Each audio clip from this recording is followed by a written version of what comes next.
In today's video, we are going to cover the chapter 3 summary. So let's start.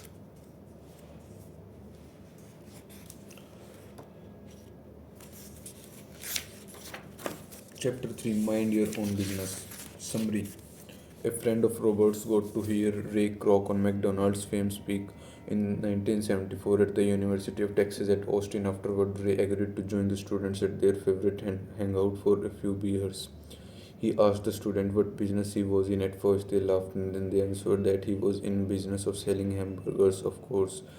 But Ray told them he was not in hamburger business but in the real estate business. He knew that the land and location of each franchise were the most significant factors in its success. Today, McDonald's is the largest single owner of real estate in the world, owning some of the most valuable intersection and street corners around the globe. Robert's friend took that lesson to heart and today owns car washes, but his business is the real estate under those car washes. So many people work for everyone else. Their employ, the government, taxes, and the bank mortgage. What Ray Kroc and Rich Dad knew the secret. Number three of the rich: mind your business. Don't spend your whole life working for someone else. There is a big difference between your profession and your business. Often, Robert will ask people, "What is your business?" and they will say, "Oh, I am a banker." Then he ask them if they own the bank, and they usually respond, "No, I work there." In that instance, they have confused their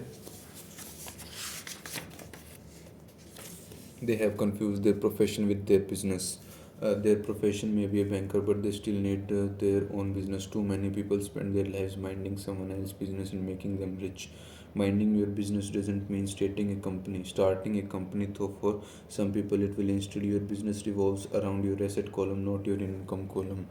Promotions or a better job will only help you become more financially secure if the additional money is used to purchase income generating assets. The primary reason the majority of the poor and middle class are fiscally conservative is that they have no financial foundation. They have to cling to their jobs and play it safe. They can't afford to take risk, and when hard times come, what many people thought were assets were not help them survive a financial crisis. That car has lost much of its value. Those golf club the same. Too often, what a bank will allow a person to list as assets on a financial statement are not true assets. Robert was once turned down for a loan because the bank didn't like how much money he made from rent and was concerned he didn't have a normal job, but they were fine with him listing suits and art collection and other personal effects as assets.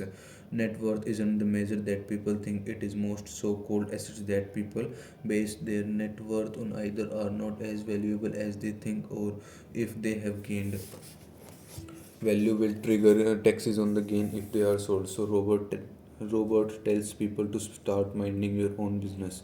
Keep your daytime job and start buying real assets, not liabilities or personal effects that have no real values once you get them home.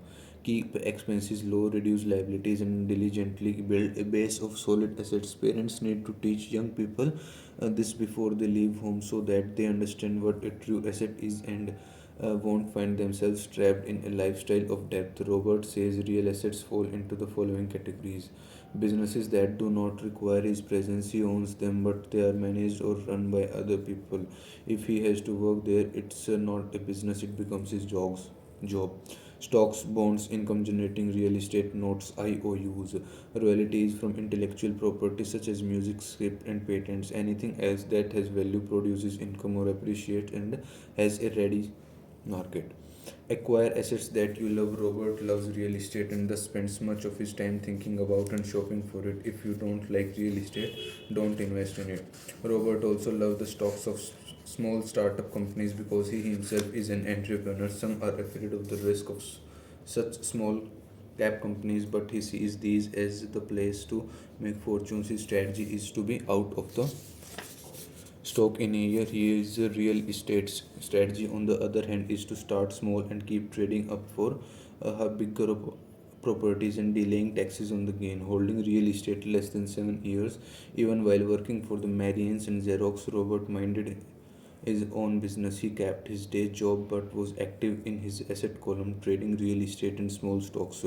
The more he understood accounting and cash management, the better he was at analyzing investment and eventually building his own company.